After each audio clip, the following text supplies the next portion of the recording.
इस गेंद ने फॉलो किया था शिखर को, जिनका ताल्लुक से है। अब देखे इरफान को मार रहे हैं और हासिल कर रहे हैं। जो लास्ट दो डिलीवरीज हैं उन पे दोनों पे स्टीप बाउंस नजर आया। इस दफा भी शेखर धवन उसको खेलना चाहते थे स्क्वायर लेग की जानिब, लेकिन बॉल उनकी ग्लव्स पे आके लगी और स्क्वायर लेग की तरफ तो जरूर गई, लेकिन कंट्रोल नहीं कर सके क्योंकि उनकी एक्सपेक्टेशन से ज्यादा बाउंस। इरफान ने बॉल को कुछ आके पिच पे मारना क्योंकि यार सब बाउंस भी हासिल कर पाए, और इसलिए एक फील्डर को लेग गली पर भी बुला लिया गया है जो पहले स्क्वायर लेग अंपायर के बराबर में थी। इरफान आए, गेंद की और बाउंस हुई ये गेंद और बल्ले के शाने पर लगती हुई गई दूसरी स्लिप के बराबर से सुहेल खान की जानिब। बाल बाल बचे धवन, और अगर तीसरी स्लिप पर फील्डर होते तो ये कैच सीधा उनकी हथेलियों में चला जाता। जी बड़ी उम्दा डिलीवरी एक दफा फिर इरफान की, फिर स्टीप बाउंस। उनका एक हाथ भी बैट से छूट गया था शेखर धवन का इस बाउंस को देखते हुए, और बॉल ने बल्ले का एज लिया था और काफी देर हवा में रही, लेकिन सेकंड स्लिप की पहुंच से दूर। बड़ी खूबसूरत डिलीवरी, जो आखिरी 3 डिलीवरीज थी इरफान की उस पे उन्होंने लाके बॉल को पिच पे मारा है और उससे एक्स्ट्रा बाउंस हासिल। कोई मुजाहिका नहीं होगा कि ये दोनों तरफ एक एक गली खड़ी कर लें जब तक मोहम्मद इरफान के लिए ये गेंद नहीं है। इस बार ऑफ स्टंप के बाहर गिरी और बाहर से बाहर निकल गई विकेट कीपर की तरफ। कोई रन बनाने का मौका नहीं मिल सका रोहित शर्मा को। 3 ओवर्स का खेल मुकम्मल हुआ है, 7 भारत, कोई खिलाड़ी आउट नहीं। जी बड़ा ही उम्दा ओवर इरफान का इख्तिताम को पहुंचा। इसमें 2-3 डिलीवरी बड़ी उम्दा इरफान ने कराई और परेशान रखा शेखर धवन को। तो एक उम्दा ओवर इरफान का, तो एक अच्छा आगाज मैं कहूंगा पाकिस्तानी दोनों बॉलर्स की जानिब से। और अगर सुहेल खान जिस तरह इरफान बॉलिंग करा रहे हैं, अगर सुहेल खान कंटेन करके रखें और भारतीय बल्लेबाजों को, तो यकीनन इरफान डिफिकल्टी क्रिएट करेंगे अगले आने वाले ओवर्स में। सुहेल खान नया ओवर लेकर आ रहे हैं। 2 फील्डर स्लिप पे मौजूद हैं। सुहेल आए गेंद की, ये बेहतर गेंद थी। इस वक्त गेंद मिडल स्टंप पर गिरी और इस सीधी गेंद को खेल दिया वापस बॉलर की तरफ। रन बनाने का मौका नहीं था। और ये जो पाक भारत मैच है नदीम, माजी से इसलिए मुख्तलिफ है कि पहली बार सचिन तेंदुलकर के बगैर वर्ल्ड कप में दोनों टीमें मैदान में उतरी हैं। क्योंकि सिडनी में 1992 में जब पहली बार आमना सामना हुआ था इन दोनों ममालिक का, तो Sachin Tendulkar man of the match रहे थे, सेंचुरियन, और बाद में मोहाली के मार्के में भी वही मरते मैदान करार दिए गए। लेकिन आज भारत की टीम को उनकी खिदमत हासिल नहीं है। वो खेल की दुनिया को खैरबाद कह चुके हैं और इस वर्ल्ड कप के वो एम्बेसडर हैं, वर्ल्ड कप एम्बेसडर हैं आईसीसी के। ये बेहतर गेंद थी जिसे फेंट किया शिखर धवन ने, लेकिन एतमाद की झलक नजर नहीं आई अब तक धवन की बैटिंग में। चौथे ओवर में भारत 7, कोई खिलाड़ी आउट नहीं। जी ये थोड़ी सी वेट थी इस बॉल में। इससे पिछली जो बॉल थी वो बड़ी उम्दा डिलीवरी थी। वो मेरे ख्याल से शेखर धवन को हमेशा मुश्किल क्रिएट करती है कि ऑफ स्टंप पे पड़ के अंदर आती हुई जो डिलीवरी होती है विकेट टू विकेट, वो शेखर धवन को मुश्किल पैदा करती है। और मेरे ख्याल से सुहेल खान की भी यही कोशिश होगी कि उनको विकेट टू विकेट बॉल कराए। और अब तक हमने जो भी बॉल इस तरह की सुहेल खान की जानिब से देखी उस पर उनको डिफिकल्टी नजर आई है। सुहेल खान ने गेंद की और शिखर धवन ने पुल किया, लेकिन वहां ब्याज की अच्छी फील्डिंग वाइट बिडॉन की तरफ जाते हुए उन्हें डाइव करना पड़ी और 1 रन तक महदूद कर दिया उन्होंने शिखर को। भारत 8, कोई खिलाड़ी आउट नहीं। सुहेल खान की तरफ मैं वापस आना चाहूंगा, जिनकी स्पीड भी पहले के मुकाबले में बेहतर नजर आ रही है, क्योंकि जब न्यूजीलैंड में खेल रहे थे तो ये अर्ली 130s में थे और इस वक्त ये मिड 130s में आपको नजर आ रहे हैं। ये भी बड़ा ही खुशाइंदम है पाकिस्तान के लिए। सुहेल खान अच्छी स्पीड अगर जनरेट करते हैं। सुहेल आए गेंद की, ऑन ड्राइव करना चाहते थे, लेकिन लीडिंग एज गेंद बल्ले के बाहरी किनारे को लगती हुई मिसबा से दूर गई कवर्स में। 1 रन आसानी के साथ मिल गया रोहित को। तो भारत 9, किसी नुकसान के बगैर।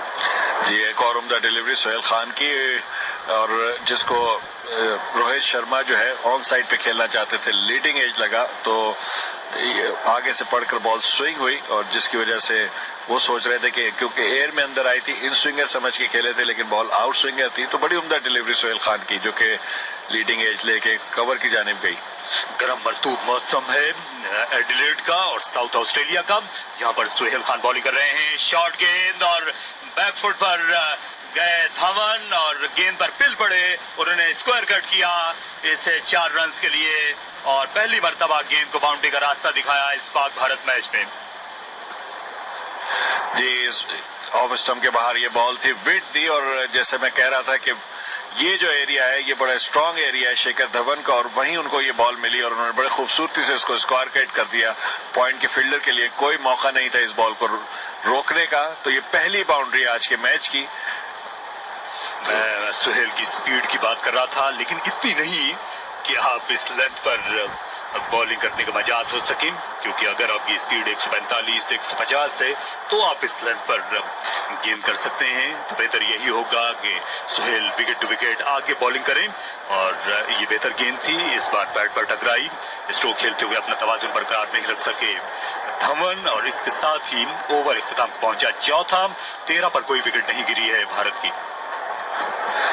سہیل کو میرے خیال سے دیکھنا ہوگا کہ یہ جو وٹ نہ دے شیکھر دھون کو، کیونکہ جب بھی وکٹ ٹو وکٹ اب تک جتنی بھی بالیں شیکھر دھون نے کھیلی ہے اس میں ان کو ڈیفیکلٹی ہوتی نظر آئی ہے. جیسے لاسٹ بال ہوتی وکٹ ٹو وکٹ تھی، پڑھ کے اندر آئی اور اس کو اسکوائر لیگ پہ کھیلنا چاہتے تھے، مس کیا، ان کے پیڈ سے لگی. تو یہ وہ ویک ایریا ہے شیکھر دھون کا جہاں پہ یقیناً پاکستانی بالرز کو اٹیک کرنا ہوگا، اور یہیں پہ وہ پھر جھنجھلا کے کوئی غلط شاٹ کھیلنے جائیں گے اور جس پہ وکٹ لینے کا چانس ہوگا.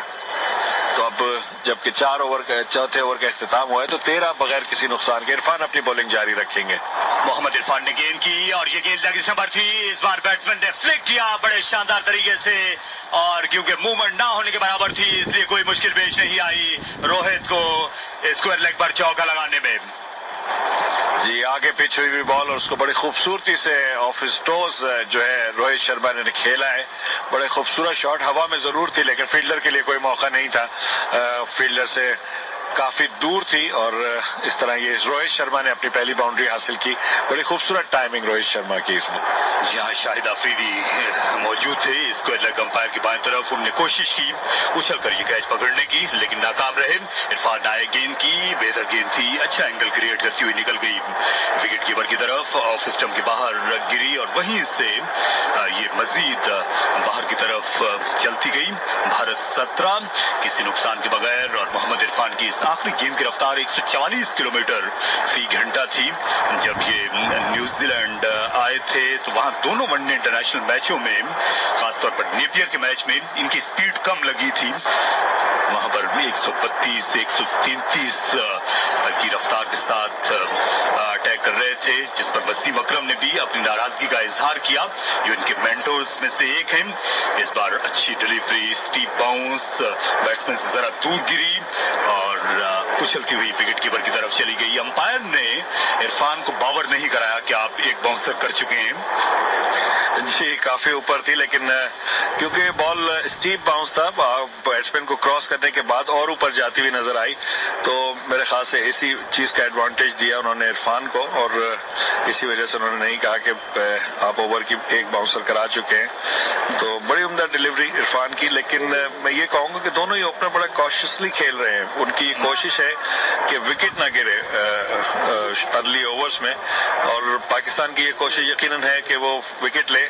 تو راؤنڈ بڑی ہیں محمد عرفان، اور گیند آف اسٹمپ کے باہر اس مرتبہ ٹپک آتی ہوئی وکٹ کیپر کی طرف چلی گئی. کوئی اسٹروک نہیں کھیلا. تو بھارت کی ٹاپ آرڈر اور محمد عرفان کے درمیان اس وقت ایڈیلیڈ اوول میدان کارزار بنا ہوا ہے.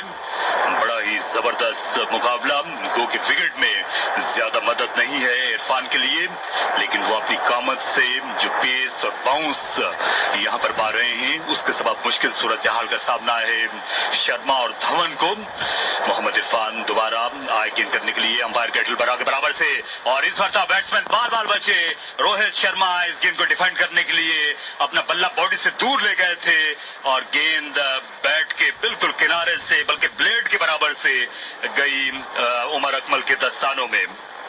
جی راؤنڈ دا وکٹ جب بھی لیفٹ آرمر آتا ہے تو بیٹسمین کی ہوتا ہے کہ وہ آف اسٹمپ کے باہر جو بھی بال ہوتی ہے اس کو کھیلنے کی کوشش کرتا ہے، کیونکہ اینگولر بال اندر آ رہی ہوتی ہے تو وہ ڈرا کر دیتا ہے بیٹسمین کو کھیلنے پر. اور یہی کچھ اس بال پہ دیکھنے کو ملا کہ کیونکہ بال اینگولر اندر آ رہی تھی، پڑھ کے تھوڑی سی باہر نکلی. روہت شرما کھیلنے گئے تھے، بیٹ ہوئے.